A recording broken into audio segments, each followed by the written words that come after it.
In a world where entertainment is viewed as mindless diversion, only good for momentary distraction, you are about to enter a new world, and you will never view entertainment in the same way again. This is Popcorn Theology. Let's all go to the lobby. Let's all go to the lobby. Let's all go to the lobby to get ourselves a treat. Delicious things to eat. The popcorn can't be beat. Welcome, movie lovers and theology nerds, to Popcorn Theology, where we examine films for where they align with the greatest story and our greatest storyteller, discussing when they receive, reject, and redeem for common ground, fruitful conversation, and mindful movie consumption. I'm Eric, and welcome back to our newest In the Lobby discussion. Today, we are chatting with Adam Yenser. Adam is a comedian and Emmy Award-winning writer. For 10 years, he wrote for The Ellen DeGeneres Show, where he starred in the segments Kevin the Cashier and Adam Investigates. He has appeared on Conan, Fox Laughs, Gutfeld. And I should have said that with an exclamation point. Yeah, you got to yell it. Gutfeld! Yes. He was also a writer and podcast host for The Babylon Bee, which is where I personally first came across him, and headlines comedy clubs around the country. Today, we'll be discussing the current state of comedy and film, television, and just the culture at large. So, Adam, thank you, and welcome to the lobby. Yeah, thank you for having me. It's great to be here. Thank you. I'm sorry I'm here on a day when there's not anything big happening in the world of Christian comedy on Twitter right now. President posting a picture of himself as a doctor. Exactly. Maybe, yeah, as a doctor. Maybe we'll use that as the thumbnail. I'll talk to our thumbnail person. I'll put you in that photo. Yeah, we'll jump in on the blasphemy there, just right from the start. Absolutely. Well, I mean, impersonating a doctor, I guess that's kind of like stolen valor almost, yes, right? Exactly, yeah. No matter how no matter which way you cut it, it's just not good. No, But it's great to have you here. So I know I just did your little mini bio there, but if anything else, could you tell us a little bit about yourself, your work, and how you got started? Yeah, I grew up in Pennsylvania. I started doing stand-up comedy in 2007. I was an intern for Conan O'Brien's old late-night show in New York at the time. So I wanted to get into comedy writing. I learned a lot there. I eventually became a segment producer's assistant there. Moved out to LA with his show. Kept doing stand-up, eventually got the writing job on the Ellen DeGeneres Show. I was there for 10 years.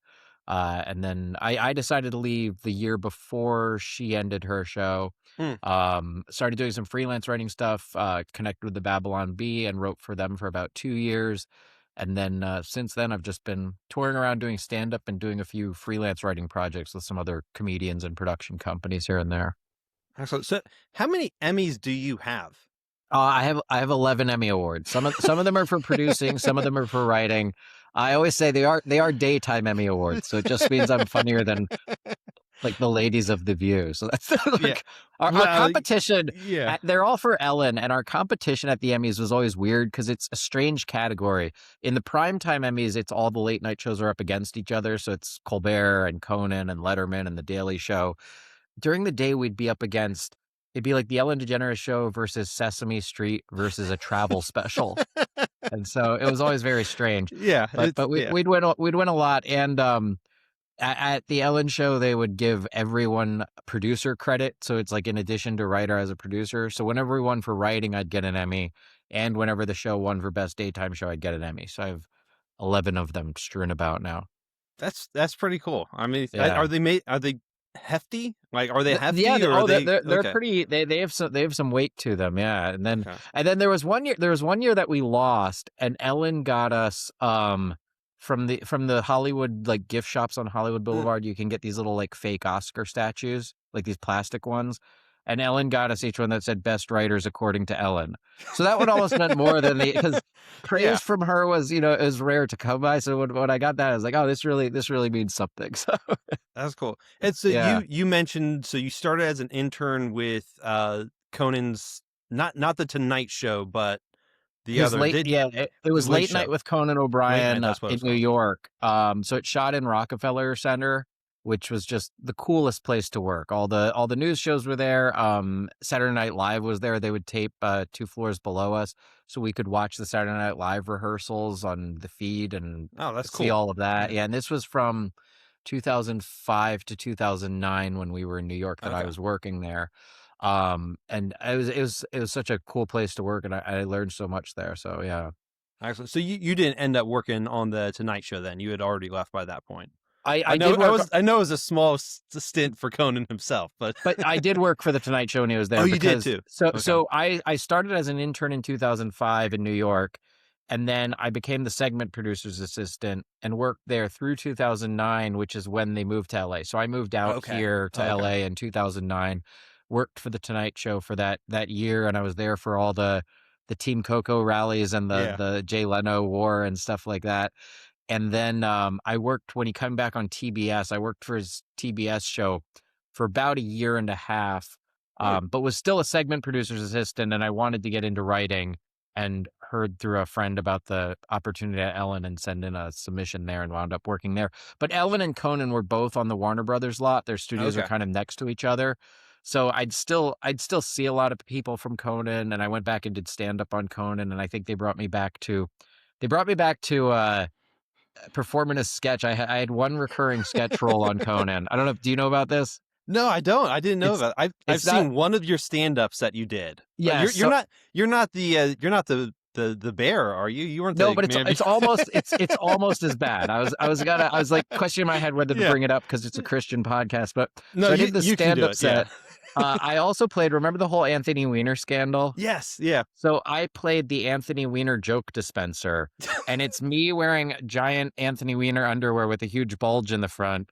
And I would walk out next to Conan, and he would reach in the fly and pull out jokes about Anthony Weiner's situation. Yeah. So I was on for 2 or 3 episodes like that, and then they did one where they retired the character and threw me off the roof. So that was my character there. Wow. Okay. I may have seen that at some point, but wow, that's crazy. Yeah. So and then sorry to interrupt. Yeah. Then they did a documentary about the Anthony Weiner scandal, and they used that clip. So I'm in the opening scene of the Anthony Weiner documentary. Yeah. Wow. Man, you're like probably the most famous person we've had on the podcast. It's great. I don't know if that's good considering. Well, you've been on TV. Considering that's what I'm famous for. So with being a movie podcast, yes, we were talking about stuff. So we always like to ask our guests this question, which is, and we did broaden up a little bit. So it's like you can either answer your favorite movie or favorite genre of film. Okay. Because I know answering favorite movie is kind of like, well, which kid do you know? Yeah. I'll answer that one. My favorite movie all around is Dr. Strangelove. I've always loved that movie, and I think it's just cinematically and in terms of comedy, it's one that I've loved. In terms of strictly comedies, I would say I like Monty Python and the Holy Grail the best. But as far as just the art of filmmaking and comedy, I've always liked Dr. Strangelove a lot.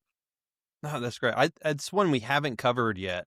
But I grew up watching that movie. Yeah. I don't know how many times I've seen it. Maybe that part of it is like I probably haven't seen it since I was a teenager. And now that I have a 3-year-old son, probably if I watched it now, it's like, what was my dad doing letting a child watch this movie? It's got some strange themes and, that weird dark humor in it. But Peter Sellers is so good. And I always like Stanley Kubrick's directing style and just the visuals. It's always one that I loved. Yeah. Yeah, well, I think that's what it was. I grew up on Peter Sellers with the Pink Panthers. Yeah, yep. And so those were always fun. So I think as a younger kid, just watching him in anything, I was like, oh, this is supposed to be funny and stuff. Yeah, yeah. Obviously it is, but yeah.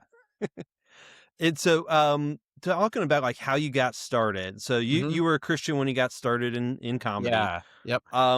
Did you get like, what type of pushback did you get or have you gotten from being a Christian doing comedy? I don't know that I would ever say I've gotten much pushback. My parents were always very supportive of it from the time I started. And because I worked mostly clean, I wasn't like a raunchy comedian by any means. I actually felt like I had a lot of support from, people I would go to church with. They would come out and see shows that I did. What I would always warn them though is like if I was headlining, it takes a few years before you get to the point where you're the headliner. Yeah. And so when I'm headlining and I can pick the people that are featuring for me, I know what kind of shows it's going to be. In those early days when they just put you up at a club or an open mic with a dozen other comics, I would always warn my parents or anybody that was inviting from, family or church or friends. I'd be like, I know what I'm going to say. I don't know what else I'm exposing you to over this hour. There could be anything. So yeah, I didn't really get any pushback in that sense there. And in terms of, from other comics or people in the comedy industry, I would never say there was any pushback. I was much more from the start conservative at a time when almost the entire landscape of comedy was very left-leaning, and a lot of them were inspired by Jon Stewart on The Daily Show, who was a big inspiration to me also. I loved his style on The Daily Show. It's just my style from the start was more conservative, politically and culturally than a lot of what else was out there. And I liked it in the beginning way because it did set me apart. There was very few other comedians. This was like 2007, like I said, when I started.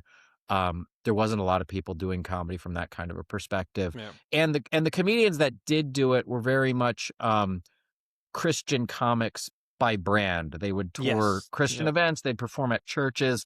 And I've done some of that stuff over the years, but I've more so been, I'll go out to comedy clubs and, present my point of view and my jokes, and hopefully it resonates with people whether they agree or not. Well, like I said, I think I've heard your abortion joke a couple different contexts, and every time it gets a big laugh from everyone. Like it's like right on that line of like, okay, yeah. Well, and you bring up that line. That's kind of where I always like to walk that line as much as possible of not going too far. It's, you don't want to go out of your way to offend people, but you also there's a sort of tension you can build in comedy where the punchline hits harder if people are a little on edge or don't know what you're going to say next. Yeah. And that the sort of a release of laughter that comes from that, I think when you walk that line, you can have a lot of fun as long as you learn how to walk it correctly. Yeah. Now, it's funny as you say that you're a clean comic, because I think probably one of your most clever jokes of all time is actually your Twitter handle. My Twitter handle, I love my Twitter handle also, and it is my sense of humor in a nutshell. So yeah, my Twitter handle is cleancomedian69. So it's kind of, it's a tongue in cheek. It defeats the purpose of being a clean comedian. But the way I always describe myself, when people ask me, I always describe myself as either mostly clean or clean but edgy, because I don't curse at all. I don't think, maybe rarely a mild expletive, but I don't curse on stage. If I do anything on my YouTube show where there's a curse, I always bleep it. When I'm doing on my YouTube show, if there's ever news stories, my rule is always, if there's a news story that's already in the realm of something inappropriate, like right now there's like the Eric Swalwell sex assault scandal. If there's something that's already sexual in nature, I don't mind doing a joke that's kind of in that space, but I don't like to take, stories and just make them dirty or go for a dirty punchline. And in my comedy, there's maybe innuendos here and there, but I don't like comedy that's just dirty for shock value. And then I don't go super raunchy. There's never anything that's, really across the line in that regard. Yeah. No, I would definitely recommend to my mom if she had more of a sense of humor. But yeah. Yeah. It's always a dry bar special. My dry bar is, it's got to be clean for the Mormons in Provo. So it's absolutely.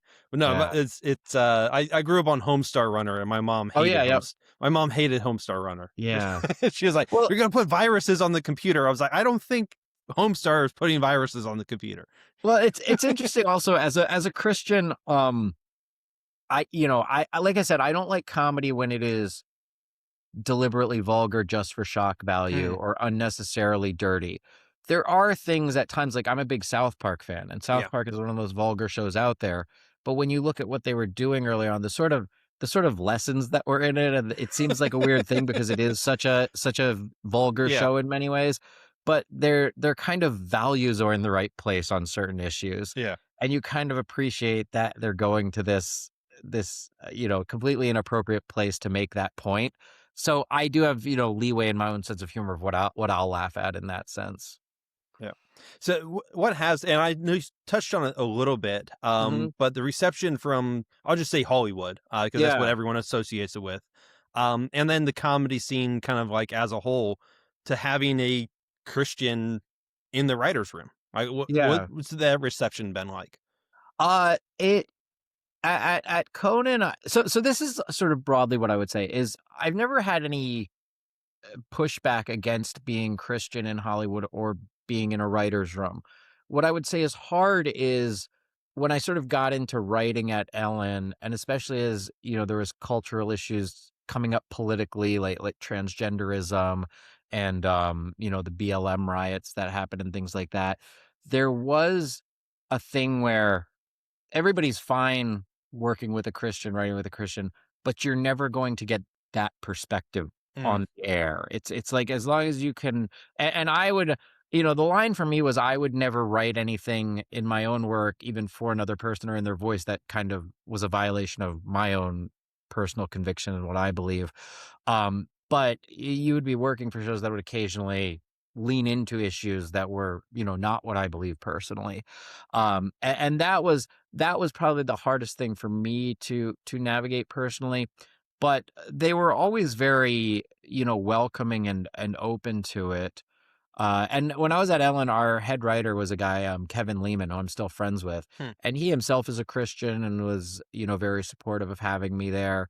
When it came to political stuff, I would often get people, the shows and their staff and the writers especially are overwhelmingly like left leaning. But if I was never shy about it, and if I Mhm. kind of spoke out about something, I would get always one or two people on staff would come up afterwards and be like, "I agree with you. Just don't tell anyone." Yeah. So There were I, several experiences like that, and and like when I tried to get years ago, I auditioned for Last Comic Standing, and I made it through to the second round. And in Hmm. my first round, I didn't do anything political or religious. But then in my second round, at the time, I did some jokes about Ash Wednesday because it was that time of year, and I did some jokes that were like anti-Obama jokes, and they played well in the room at the Improv where the taping was taking place, but they never aired any of that stuff. It Mm. didn't make it to air. And I often found like that was the experience where whatever I wrote, as long it was, it wasn't representing my own beliefs, it was kind of just random jokes that weren't political or religious in any way, that stuff would make it to air, but it was always hard to get any sort of Mm. Christian perspective on the air in that sense. Okay. So something you said brings to mind. I think I may have heard it from you on one of the other podcasts you've been on, or a couple other people that have just talked about like how many Christians actually are in Hollywood. Because Yeah. I think people not in Hollywood that just look at Hollywood, particularly a lot of Christians, like Mhm. we either seem to think that Christians can't or shouldn't work with, Yeah. with Hollywood. What like where do you think that kind of is it because the gatekeepers basically like keep conservative ideas or whatever from actually Are getting you trying to get me to say on? Hollywood is run by the Jews? No, I'm kidding. I'm joking. Well, No, I'm I'm kidding. fine with it. I mean, No, it's I'm like, kidding. yeah, no. You want good money managers, and Yeah. as a matter of fact, I don't think they're in control anymore because none of their No. movies have been making any money. No, no. I work with all sorts of people. There are a lot of Christians that work in Hollywood. It's by no means a majority, and a lot of them do keep that kind of. They're active in their churches. They're very devout Christian people, but it doesn't always, like I said, because they're working for shows that exist in this secular space. Yep. And I don't always like making everything political, but I think a lot of what happened was, you look at the sort of mid 90s and prior comedy scene. Hollywood and the arts have always been very liberal and left leaning overwhelming because liberal arts is it is a left leaning industry and medium. But if you look at SNL in the 90s or Johnny Carson or David Letterman, they were kind of doing comedy to appeal to everybody. Um, After Jon Stewart's Daily Show, which I said I loved it, it was a big influence, Yeah. but he really leaned into bringing his political perspective into his show. and almost everybody started imitating that after that. And what you had was, the shows were kind of leaning into cultural messages and ideologies that Christians and even, conservative leaning Jewish and Muslim people and whoever works in Hollywood, it might not be their ideology or things that they're supported, but you're still kind of working for these shows. So I think a lot of people, there are a lot of devout Christians working in Hollywood, but they kind of they weren't very outspoken about it in terms of the work they were doing. And then it started to develop where if you were making Christian content, it would be through Christian media outlets and Christian media production companies. Okay. So there's kind of like a subculture stuff like that out in Hollywood that Yeah. Christians lean into. Okay. Yeah, and what was always a dilemma for me, when there were things like I remember one very specific example. When I was working for the Ellen show, it was the year the movie Hidden Figures came out. Oh yeah. And there was a song from Hidden Figures that Pharrell sings, and there's a gospel singer named Kim Burrell. And Kim Burrell, in addition to being a gospel singer, she's a preacher at her very conservative church. And they were booked to perform this song on Ellen. And then this sort of leaked footage of her preaching against homosexuality in the privacy of her church went viral, and they canceled her appearance on Ellen. And I emailed our producers at the time and I said, regardless of whether you agree with her or not, I don't think it's wrong. I think it's wrong to cancel her appearance. It was something that rubbed me the wrong way. And where you do have to kind of navigate your own, moral convictions as a Christian is when the productions or shows or movies that you're working for are staking out positions that you kind of feel are not in line with what you believe.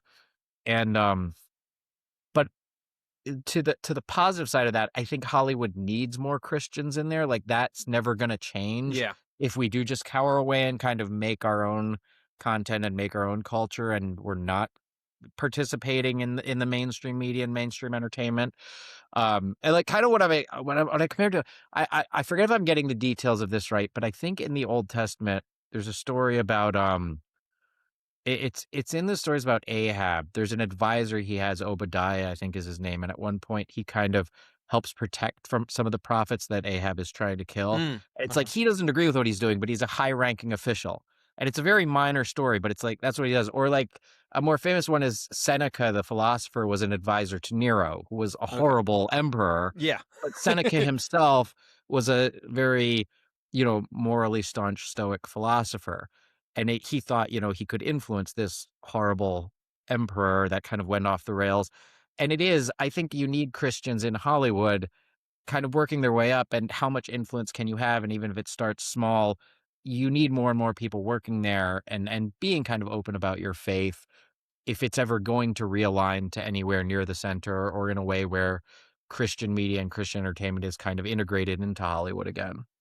No, yeah. I mean, so sounds like there could be hope, because I know I've listened to a lot of stuff. Obviously, you have the Daily Wire trying to do their stuff, which is a studio out there. You have a lot of the Christian studios trying to do their stuff, but I know Zachary Levi is trying to create a studio, and again, it's not meant to be like conservative or definitely not in Zachary Levi's standpoint Christian, because he's not Christian.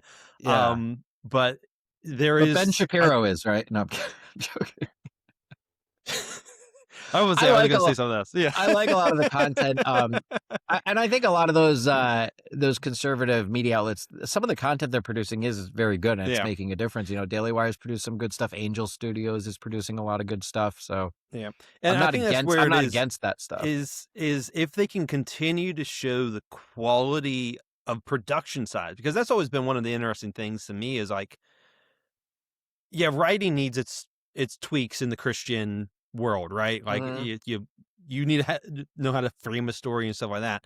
But part of sometimes it's just the production value, where it's just like, man, it's like if this was just looked good, maybe I'd look at it again. But you're bordering those Hallmark Channel movies, which were filmed in 24 hours,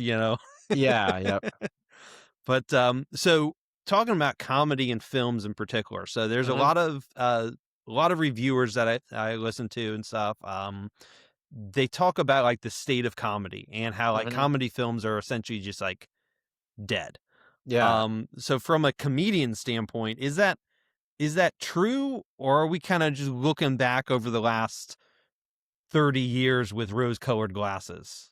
I think it's true, and I think it's true of comedy movies to the same extent that it's true of Hollywood in general and the movies that they've been putting out over the last few years. I think there are still good comedy movies that come out. I think there are still good comedy writers and comedians and comedic actors out there.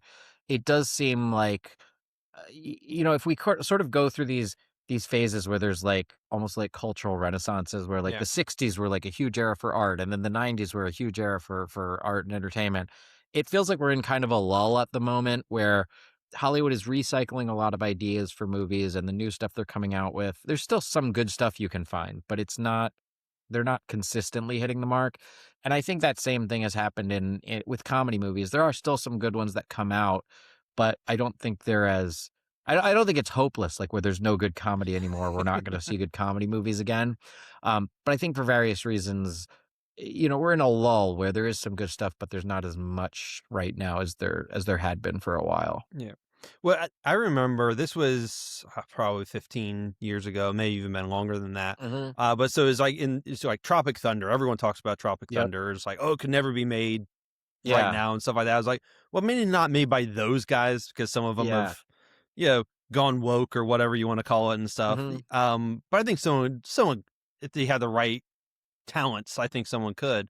But also at the same time, I was like, I look at like you had like Meet the Spartans Mhm. and like some of the like these other like National Lampoons types of movies Yeah. and stuff. So it's kind of true. It's like, are those being made anymore? Not what? Yes, but they're just on like Netflix now. They're not actually getting released into the world. Yeah. So I wonder if that's kind of one of the things where it was like we seem like we're in a comedic desert, but it's Mhm. just things have moved to streaming more than it used to get wide release, but now it's not getting wide release. It's getting bought to go on a streaming Yeah. service before it ever hits the theaters. Well, the whole industry, TV and movies, are in a weird place right now because we're transitioning technologically to streaming services, and there's some platforms that are trying to put everything behind a paywall. Mm-hmm. And as this happens, you have platforms like Netflix and Amazon. They're producing so much stuff that there may be good stuff out there, but it's maybe not rising to the surface, or because they're putting their eggs in so many different baskets, it's not focused on making one kind of quality production. And Hollywood has just been in a weird state with the pandemic, and then the writers' strike, and then the fires, and with all the negotiations that have gone into the writers' strikes and the various unions negotiating new deals, they've made writers' rooms smaller. There are people that are kind of trying, independent production companies. So I don't know that the talent is all in one place, and the studios are all going through weird buyouts and financial situations. So I think all of that contributes to not having a very stable system in place like there had been for many years of this is how we're going to, get the best talent, green light the best stuff, have people in charge who from the executive level down to the creatives know what they're doing and kind of put it all into one solid project. Having had worked in a writer's room Yeah. for I guess well over a decade, right? Well Mhm. over a decade you worked in a writer's room. What were there certain trends you were kind of seeing like as the longer you went on? Because one of my theories about it has been just millennials in general, because we don't have, so I'm smack dab in the middle of the millennial generation. I'm 38 years old. So I'm literally like in the middle of millennials. Is a lot of us just have almost zero actual life experience. And so the adage of write what you know doesn't actually like what we know is other people's works, right? Well, we don't have any Yeah. actual life experience ourselves. Having worked in a writer's room for over a decade, Mhm. is that kind of theory does my personal theory have some weight to it? Like, could you just see the younger generation, not to be whatever, but the younger generation just like, you guys don't have that great of ideas, or yeah, that was done back in the 90s. So on Conan 1.0, right? I think there's definitely some truth to that. There's a generational thing, whereas the younger generations and writers might be influenced by that mindset in the way you're saying. But I think a lot of it is I don't think social media has been good for comedy writing. I think this thing where everyone is kind of their own brand, on social media, if you're making your own content and trying to go viral, you lose a lot of the collaboration that really made, I know more about TV than movies, but I imagine there's a similar situation when it comes to writing movies.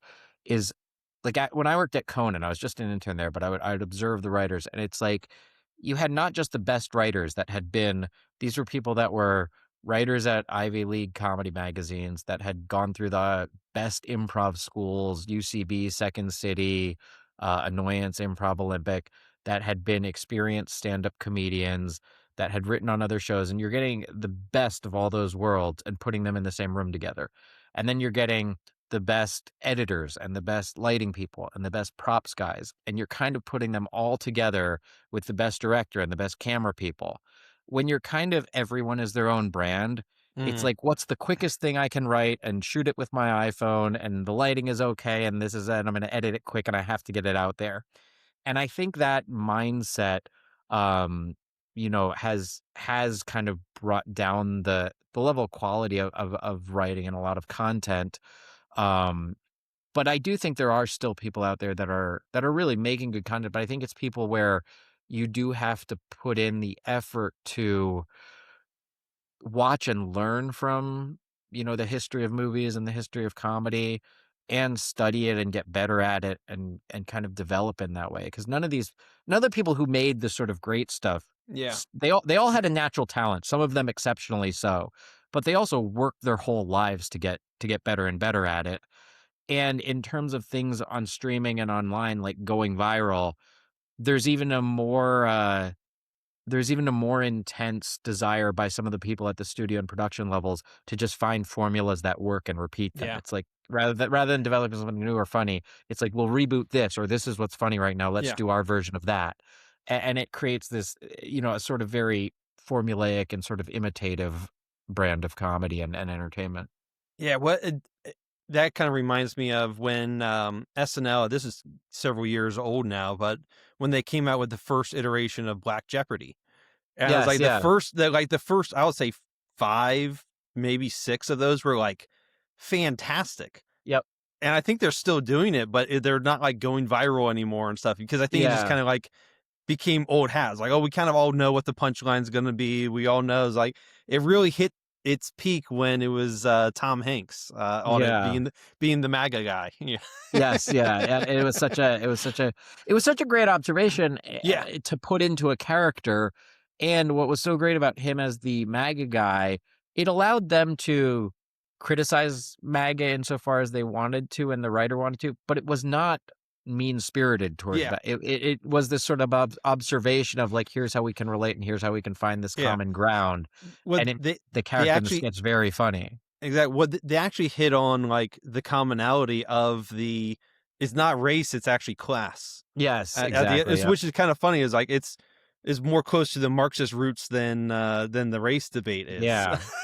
So it was like, if they leaned into that more, I think they actually would, based upon what I'm seeing in quote unquote conservative circles, if SNL or any of these writers just got rid of some of the Marxism and just went class warfare, they'd get a lot of conservatives back as viewers. And it goes to that sketch is also a great example. I think I mentioned this briefly in passing earlier, but when I would go out, when I was first starting out and I was Christian and conservative, I knew I wanted to perform in comedy clubs. So it was whatever I wrote, even if it was from a Christian perspective or a more conservative perspective, I knew the joke had to hit hard enough to make everyone laugh. Yeah, it still had to be funny. Yeah. Right now, you have a lot of people on the right criticizing Colbert and Kimmel for kind of going into this very heavy-handed, very pandering, left-leaning comedy. And I think there's a lot of the clapter. Clapter, yes. Yeah, it's just they're clapping and laughing because they agree with it.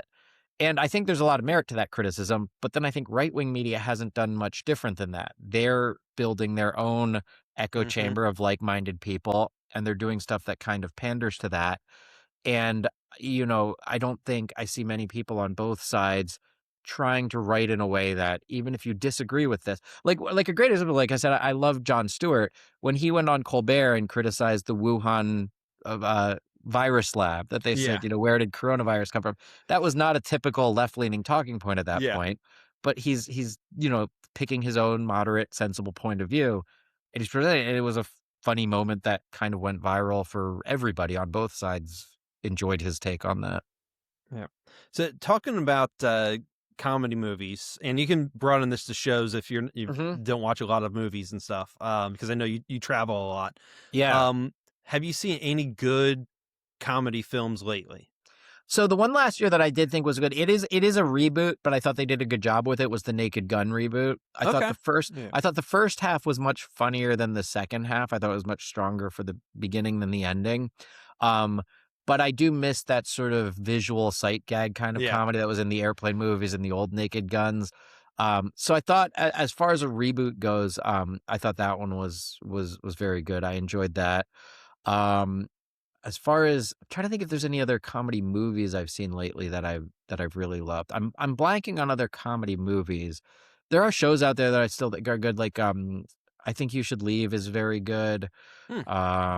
Jury Duty, I think both the first season was fantastic. I've heard the second season is good. I haven't watched it yet. Trying to think if there's other ones. I jog my memory. Are there any comedies, good or bad, that you've seen recently that you think of? So for me, and I don't know if you put it in the comedy category, but to me, I laughed a lot. Was The Fall Guy? I think last. I guess that's actually 2 years old now. Honestly, it's like it's the problem with me when I watch a lot of television now, and particularly older television. When so I have a 3-year-old, so we watch a lot of Disney right now. But we don't get out to the movie theaters that often. But I did want to see The Naked Gun. Because we had covered for the podcast, me and Miles, we covered the original Naked Gun, and I was just like, it's weird. It's one of those films where it's like, it's been quoted to death, but I never actually seen it. It's kind of like when you watch a movie that has all the memes from it. You're like, oh, you're like seeing history, you know, for the first time. But we had talked about doing The Naked Gun. But I think just he has a young family, I have a young family, we weren't able to do it. But yeah, no, I can't really think of too many comedies. And this kind of goes to the earlier point. Is I can't think of too many comedies that have actually like come out into the theaters. And I'm just not up too much on like any of the new ones that go on to streaming, especially if they go on to Netflix. I don't even have Netflix. I was like, there's too many streaming services. So, the Ellisons are working on combining them together. So and because the one I am very excited for, I'm afraid it may I never want to get my like excitement level up too much, but I am very excited that they're releasing Coyote versus Acme, the Looney Tunes one with Will Forte that was kind of in limbo for a while. I think that's coming out in July now, and I'm a huge Will Forte fan, and you know, I have high hopes for that one. So we'll see how. Hopefully, it's better than MacGruber. Yeah. Oh my gosh, I'm gonna walk off this podcast if you diss MacGruber. I love MacGruber. Funny enough, so I loved that was like the era of SNL that I was watching this. But if I never actually saw the movie, so I probably should go back and actually see the movie. Okay, it's not clean. Don't go into it. It is not a clean Christian movie, but it is hilarious. It's I do love the MacGruber movie. Okay. And well, you mentioned about Airplane. How or was it Naked Gun? Naked Gun. You said you went back and watched it. You've never seen it. That's another thing is I haven't seen a lot of recent comedies, but I will go back and watch older ones that I haven't seen in a while. Like it was just last weekend was the 40th anniversary of Stand By Me, the Rob Reiner film, and I had never actually seen it. It's one of those. What reminded me of it when you said there's movies where you know all the tropes and the memes from it, and it's like I know lines from it and I know the characters, but I've never actually watched it. I went to a theater screening with some friends and I loved it. I thought it was fantastic. Yeah, no, because of Rob Reiner's death, we did a Patreon pick where it's like, hey, it's Rob Reiner films, and we did it, and it just happened to be we ended up covering in a very short time A Few Good Men, which was his, and then When Harry Met Sally, And it was interesting watching. I'd never seen, again, one of those movies where you've seen scenes from it, no beats I've from never it. seen Harry Met Sally. I've seen A Few Good Men, but it is really, really good. It's one of those things I described, not about this movie, but a different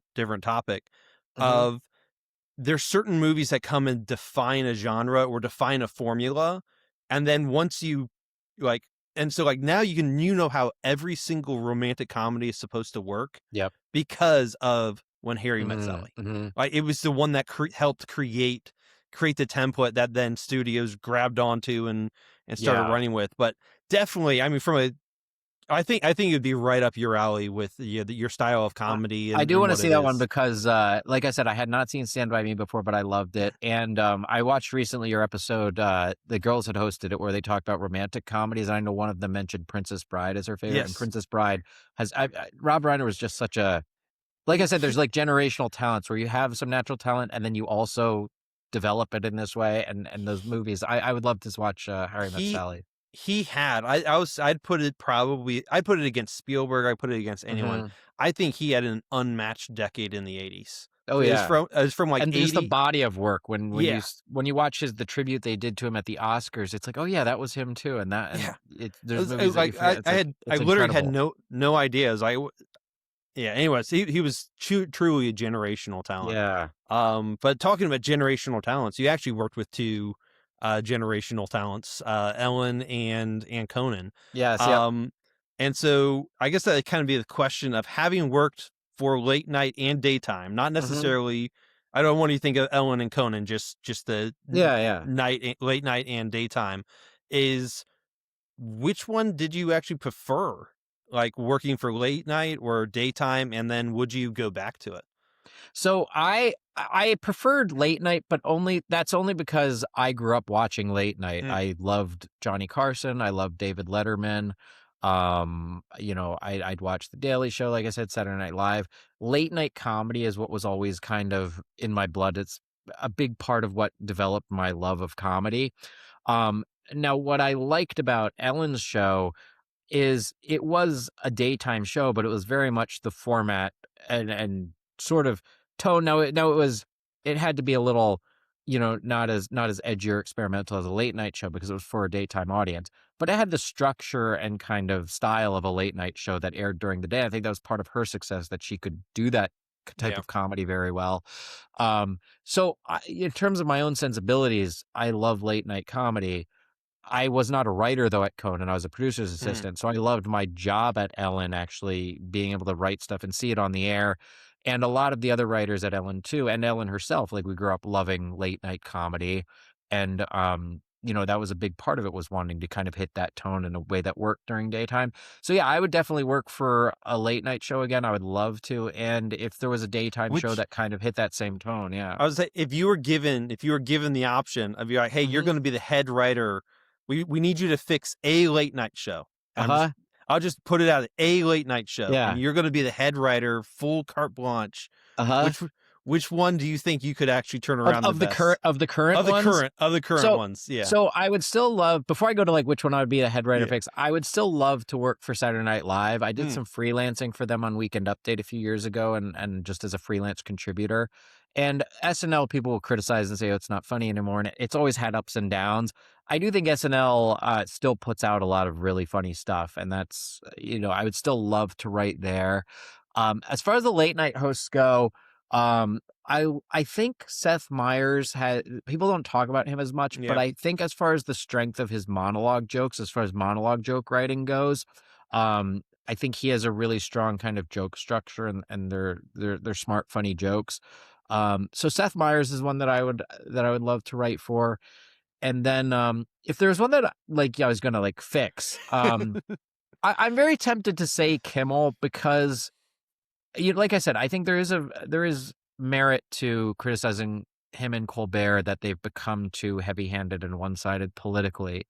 But when you look at what they've done in the past, and this is true of Colbert too, it's like Kimmel did The Man Show. He did Win Ben Stein's Money. He produced Crank Yankers. He produced a very obscure show that I've always absolutely loved called Gerhard Reicke's Wanderlust, which was this like it was this crazy travel show on. You're destined to be an obscure show when you name it that. Oh, it's one of my. It ran for 6 episodes on Comedy Central, and it's a travel show about a German tourist, and I absolutely love it. But Kimmel produced that, and so Kimmel I see as somebody that, I think there's a way they know it's like what is it in Star Wars when Luke Skywalker's like, I sense the good in you. Oh, yes, It's like Colbert and Kimmel. It's like I want to be. It's like I know there's still funny in you somewhere. Like Colbert used to do the Daily Show and then the Colbert Report. He was on Strangers with Candy. He came out of Second City. They know how to be funny. It's just it's a cliche, but the sort of Trump derangement syndrome. It like broke people where it's like they don't seem to know how to do it anymore. There are, I think there's a lot of talented writers still working on both of those shows. So yeah, if I had an opportunity to go to one and try to fix it or contribute how I can, it would probably be one of those. Okay. So you mentioned this a little bit earlier about being a clean comic. And I was going to ask you, is like, do you consider yourself like a clean comic, a Christian comic, or is it kind of one of those things where, well, I'm not a comic, or I'm not a Christian comic, I'm a comedian that's a Christian, type of thing. That's go ahead. I often do put it that second way, where I'm a comedian who is a Christian, and I think that's more though. I obviously, as a Christian, I consider being a Christian the much more important part of my life and myself. Yeah. The reason I put it that way is I think when you say you're a Christian comedian or you're a clean comedian, even, it pigeonholes you into performing for those crowds. Like I said earlier, there are comics that just tour churches and just do, conservative events or Christian events. And I have nothing against that. It's a good way to, make a living, and you're certainly, sharing God's word through your talents. But I always wanted to be somebody that performs in the mainstream, that goes to comedy clubs and is a Christian and, works mostly clean besides my Twitter handle, for those audiences. So yeah, I've always kind of put it that way. And this is like a complete aside, but any comedian who's starting out, they always ask me if I have any advice for them. I always say write clean when you're getting started. If you're starting in comedy, it opens up so many more opportunities, and you can always be dirty if you want to be. There are dirty comedians that I love, but when you start out, if you're writing clean, you'll have more opportunities, and it makes you a better joke writer to, if you do eventually want to do adult material and dirty material, you'll be a smart writer. Adult material. Yeah, you'll be. Well, that's what I call it that because I've been doing cruise ships. No, okay. Another aside, but I've been doing cruise ships, and they always have like a clean show and then an adult show. Yes, yeah. And I'm mostly clean in what I do, so it bothers me when they always bill it this way. It's like, it's the adult show, 18 and over only. Come out for like no kids allowed. And I'm like, don't lean into that. I'm going to try to like play it up a little bit, but it's not. They always make it, it's the adult comedy show. I think writing clean will make you a better writer, even if you're going to do dirty material as you progress in your career. Well, and I'll say is like, you've seen some of the biggest comics in the world since I've been alive, basically. It's like, so you had Jeff Dunham, you had oh my gosh, pale guy, big Jim Gaffigan. Gaffigan. You had Nate Bargatze. Yeah, he's huge right now, and he deserves it. Yeah, I mean, huge. But like, someone pointed this out, I saw on a YouTube comments actually, where it's like, I didn't know that Nate was a clean comic until this interview that he had with someone, and he just mentioned that like his stuff's all clean, and people were like, it's one of those things like, he make his jokes all dirty. I mean, he's talking about his wife a lot of times and stuff too. It's like, no, Nate's I've seen a lot of comedians joke exactly like he does, but dirty. Yes. And so it's I think you're right there. Whereas like, I think it appeals to a lot of people just. And Nate is brilliantly funny, and he's squeaky clean, and he's very strict about that. And I respect that a lot about his brand. I know Yakov Smirnoff, the comic I've been working with, he's collaborated with Nate a little bit. But Yakov is the same way. He really likes and is very strict about sticking to the clean brand of comedy. And I think it's popular right now. I think that's what people have always wanted that. I think, And even the best dirty comedians, like I've loved, Dave Chappelle and Norm Macdonald and Louis Oh, yeah. C.K. And they can all be dirty, but they also all have really smart, funny, clean jokes and observations too. It's not like they can't do that or they're one note, Yeah. Well, and I think that's the thing. If you're an actual funny person and your cursing or whatever is not a crutch, Yes, it's just something you throw into it as a, you see old SpongeBob phrase, a sentence enhancers, Yes, exactly. Yeah, With it's like the dolphin squeaking exactly, in the background. yeah. Because I remember, I think it was, I don't know where it was from. I think it was a radio interview of Daniel Tosh. This was probably 20 years ago.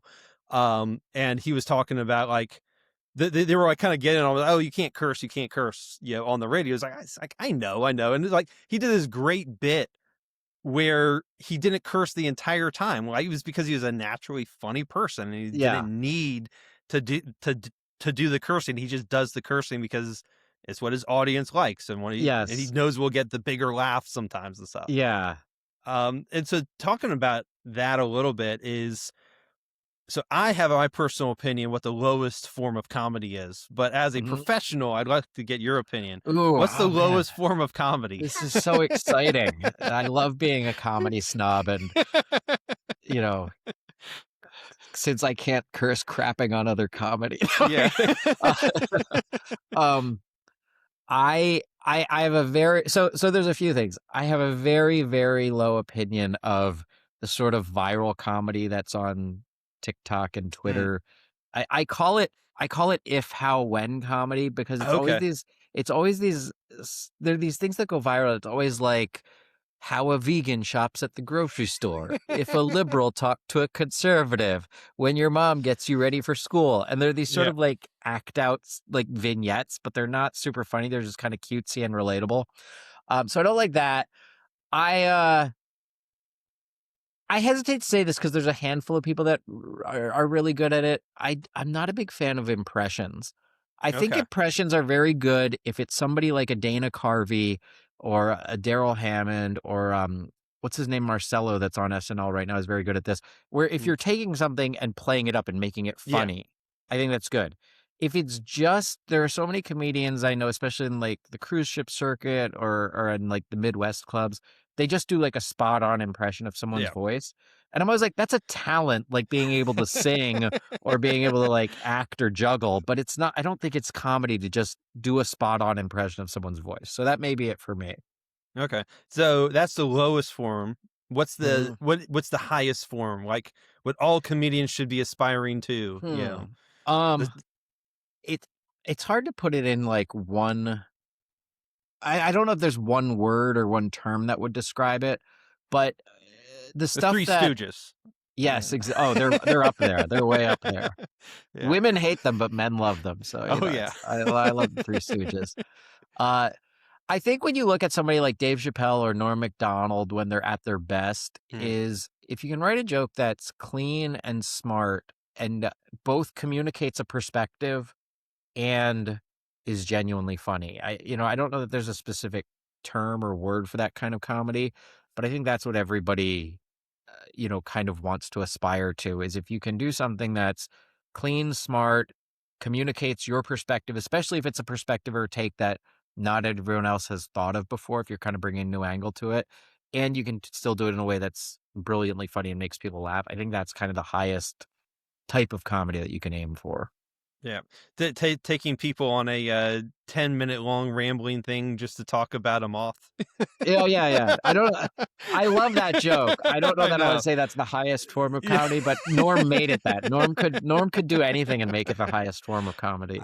I don't know. I don't know why. It's probably because the algorithm knows all, right? So the algorithm knows that, it's going to be interviewing you. So got a whole bunch of Norm videos and stuff like that. And there was a compilation, I think it was an hour-long compilation of all of Norm's best Conan appearances. And obviously that was one of them. And the crowd goes wild. They start laughing and Conan's yelling at the crowd. It's like, don't encourage that. He just wasted 5 minutes of your life. I was there for that live and it was so memorable. It was like, that's incredible. It's one of the best moments. Yeah. Yep. Yeah. Well, if you don't mind me asking, so you mentioned, do you have like, any other Norm stories that you can share that? So I didn't know Norm well at all, but when I worked at Conan, I would interact with him briefly, either over the phone or in person when he was on, which was pretty regularly for a few years. Um, there's a story I've told this one on a couple other podcasts before. I don't know if you've heard this one, the one when he like overslept and almost missed his appearance. I do remember this one. Yeah, I remember you sharing this. I think you shared it on the B shortly after he passed. I'll share that one quick, and then there's one other. So that one is there was this time when Norm was supposed to be on the show and he was running late, and the guest coordinator, and I was the segment producer's assistant, we kept calling him on his phone. It kept going to voicemail. The guest coordinator said his cab driver is there. He's knocking on the door. He's at Norm's house to pick him up and bring him to the studio, because the studio would hire a car to kind of bring them to the show. And it's like 20 minutes before he's supposed to be there, 10 minutes before, 5 minutes, he's still not there. We're trying him at home. I'm trying him on a cell. Finally, his cell rings, and I get it. He goes, "Hello?" And I go, "Norm, it's Adam at Conan. Where are you?" He goes, "Oh, I'll be there. I'm taking a nap before I go in." I go, "Well, you're supposed to be there now." He's like, "Yeah, I can't sleep. Some guy in my neighborhood is hammering." And I go, "That's the driver knocking on your door." It's like he's upstairs in his room and he hears this banging. I'm like, "That's the driver." So then he got there on time. And then the other one I remember is for all the guests on Conan, where I worked in the segment producer's department, when they were booked, they would do a pre-interview where they kind of call in and go over with the segment producer what stories they have to tell, what bits they want to do. And of course, with Norm, no matter what you went over in the pre-interview, when he got out there, he was just going to go on whatever he was just going to do what tangent he felt like. or hairy dog or what's Shaggy Dog joke that he wanted to tell. But all the other guests, it was kind of hard to schedule their pre-interviews, and they're very strict about times. When Norm got booked for about 2 weeks before his booking, he would call my producer Frank like every other day. "Hey, is Frank there? I have this thing I want to run by him." And he was never going to get to any of this on the show. He'd just want to talk to him and just run these stories by him. And the one time he called, and I would either be on the line or I'd transcribe these calls afterwards. And Norm told Frank this long story. It's this story that's kind of well known in comedy circles about this comedian. I'm blanking on his name at the moment, but it was in the 80s. And he was big in the Midwest, but he was a very like lonely, kind of depressed person, but he was very physical on stage. And at one show, he had a heart attack and died on stage. But the audience thought that it was like an act out, like he was grabbing his chest and falling. And the audience was like laughing and clapping as he died on stage. And Norm reiterates this story to Frank, going through all the most depressing and like sad details of it. And then at the end, he goes, "What do you think of that?" And Frank goes, "Well, it's not funny. It's just sad." And Norm goes, "No, I'll make it funny. Just what do you think of the story?" It's like,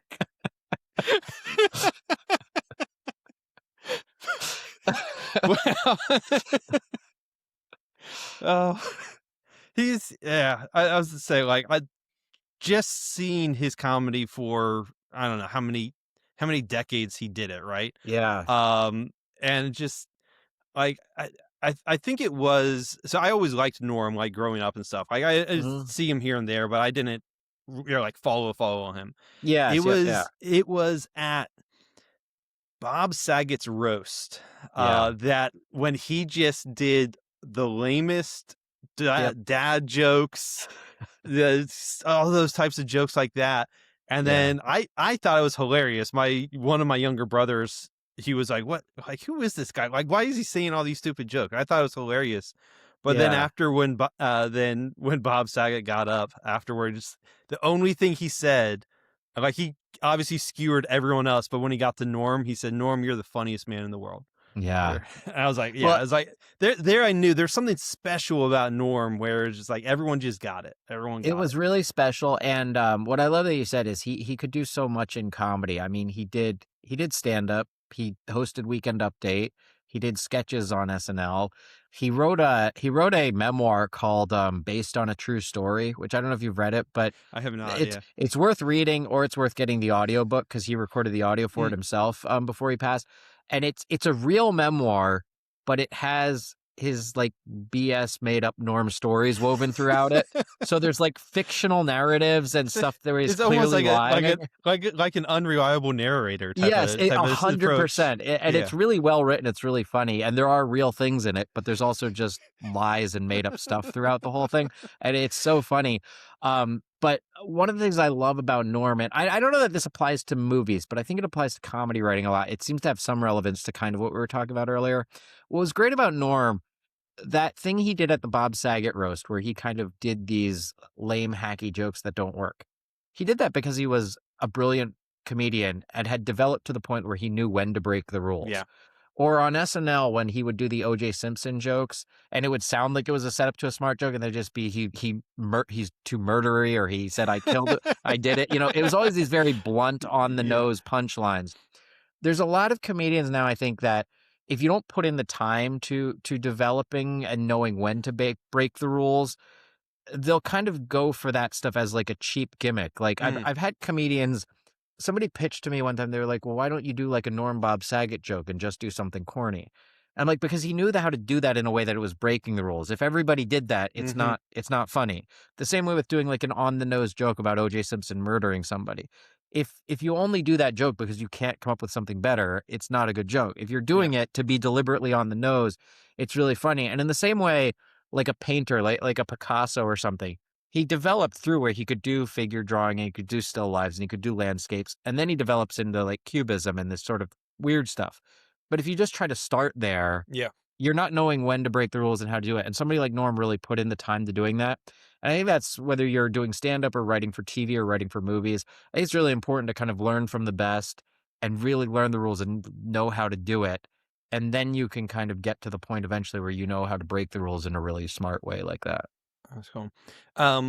This is kind of just complete out of left field type of question as you were talking about the rules and stuff like that, and comedians that like put the work in to be able to do the hacky jokes. Yeah. Did you watch or were you aware of the Marvelous Mrs. Maisel show on Amazon? I'm aware of it. I didn't watch it. I think I would like it. I'll be honest. I think I've heard it's a really great show. I think I would like it. I was kind of burned out on shows about comedians at that point because like I had loved Curb Your Enthusiasm, and I had loved Louis' FX show, and I had watched a lot of Crashing with Pete Holmes, and I was just kind of like, I've seen enough of like, this is what a comedian's life is like, No, it was more of just kind of like something you said about it, where at one point she hires, I mean, her whole comedy shtick is basically stream of consciousness type of thing. But at one point she ends up hiring someone else to write her own jokes. And like, they're all like these hacky type of jokes and stuff like that. So you saying where it was like, it's not that those jokes aren't funny. It's just you doing them aren't funny, right? It would be like, could you tell the moth story? Yeah, absolutely. Yeah. Like, but could you tell it the way that Norm did? Because everyone knows Norm is going to do it a certain way. But no, if you had seen the show, but I recommend the show. I thought the first 2 seasons were fantastic. You know what? I'm glad you brought it up because I had wanted to watch it for a while and I forgot about it. But I'm gonna write that one down. I've taken a long enough break from watching shows about comedians. Maybe I'll get into that one. Yeah, absolutely. Slight viewer discretion advised, I think, for the first episode. Okay, I'm a comedian. One boob or something like that. I'm a comedian. Well, now I'm definitely going to watch it. Yeah. I know we're kind of getting a little bit longer on time, and I want to be respectful of your time. But if you have any Conan or Ellen stories you'd like to share, just kind of working with two. I think people know how big Conan was, but I think a lot of people don't realize like how huge Ellen was, particularly like in the 90s. Oh yeah. I mean, Ellen was she made it to where she is and got that show because she was like she in the 80s she won the Funniest Person in America through a stand-up contest.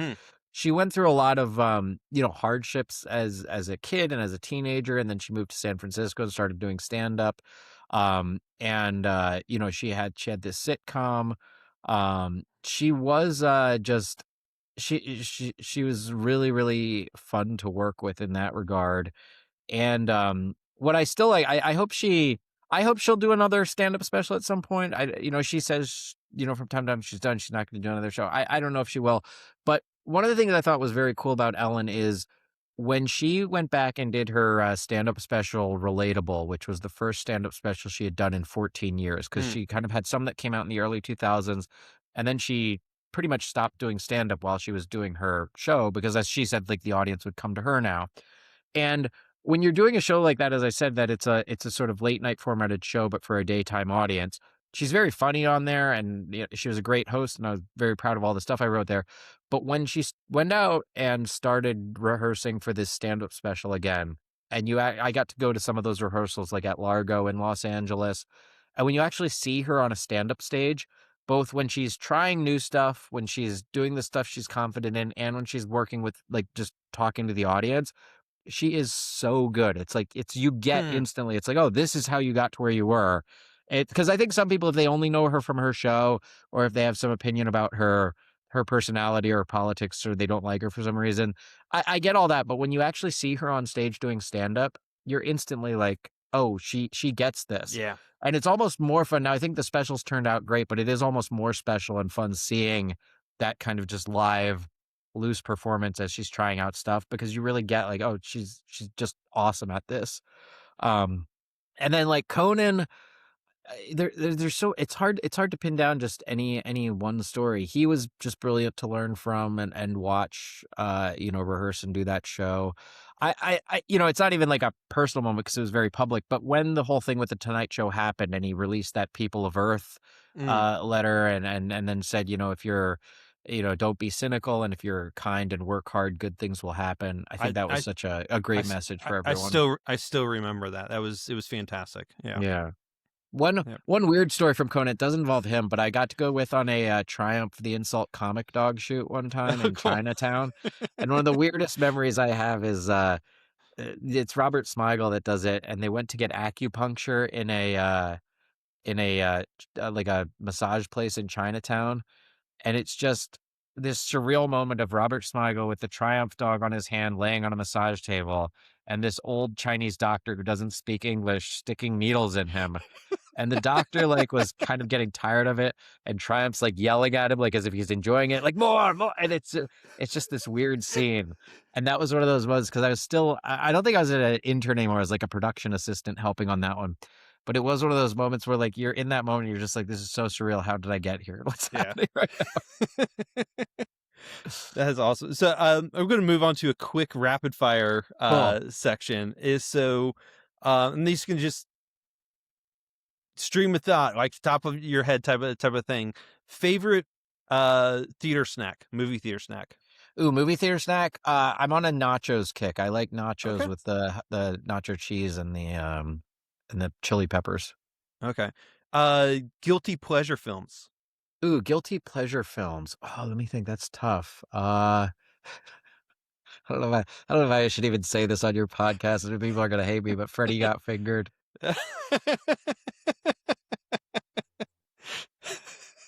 Don't if you're watching a Christian podcast, don't watch it. But it's my guilty pleasure film. Okay. Yeah. Any film that surprised you, like, within the past year or so? In the past year, I really enjoyed Sinners. I did not know much about it going into it, but other people started, telling me it was good, and it was just it was such a, it obviously had its influences and stuff, like it's like Dusk Till Dawn, but it was definitely its own thing, and just the way they incorporated the music and the visuals.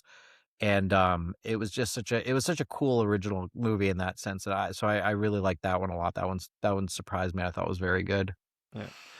You kind of already answered this one a little bit, but I'll ask it again. Is best comedy film? Oh, best comedy film. So like I said, I mentioned Doctor Strangelove is my favorite overall. As far as comedy films go, I love Monty Python and the Holy Grail. I love Anchorman, and I love South Park, Bigger, Longer, Uncut, and Team America. Like, all of those, I think are. I love all of those movies. I love Team America. My one of my sisters and I, she unfortunately passed away a couple years ago, but Uh-huh. we'd just be walking around and go, America. Yeah. Yes, yeah. It's like, we just sing that. We absolutely love that song. Yeah. Well, it's like that Trey Parker and Matt Stone thing I was talking about with South Park, where it's like, it's such a vulgar film, but the messages are just sort of the themes of it. It's like, it's hard to hate that movie because it's just so good. I love the Alec Baldwin speech. It's like, someday they'll be saying, thanks, fags. Yes, yeah. All right, so this one comes from Ethan Nicole's Discord. Is how do you pronounce Mario? Okay, so I saw this in the podcast. Remember, notes. lightning round. I almost canceled. If this person's watching, I just want them to know when I saw that question in the notes beforehand, I almost didn't do the podcast. The B people, I say Mario, and the people at Babylon B, their viewers are like obsessed with complaining about the way I say the word. I grew up in Pennsylvania. I lived in New York. I moved to LA. I've been on TV. I'm sure when I was at Ellen, we'd have Mario Lopez on. I've said that name over and over again.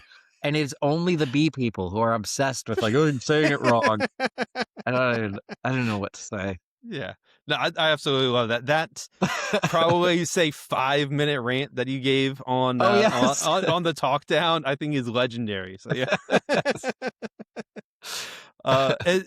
Last question, and this is one that we've just started kind of putting together and asking guests. So I think you're really only like one of the second people that we've asked this to is if you were given an unlimited budget and it was guaranteed to be good. So it was like, you don't have to be like, well, I couldn't direct a movie, type of thing. No, it's guaranteed to be good, unlimited budget.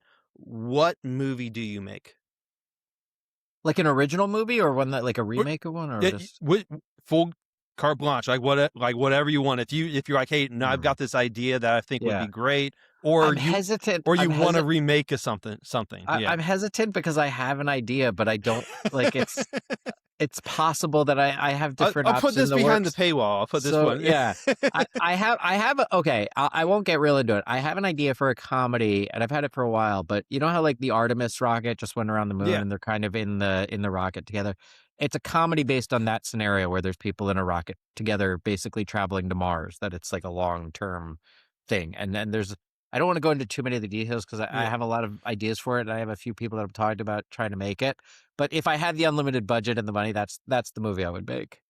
That's awesome. That's awesome. Yeah. So, where can people follow you? And my stand-up dates are all posted on adamyenser.com, and then on my YouTube channel, which is just under my name, Adam Yenser, I have a weekly satirical news show I do called The Canceled News. So you can check me out there, and you can follow Clean Comedian 69 on Twitter/X. Excellent. Thank you, Adam.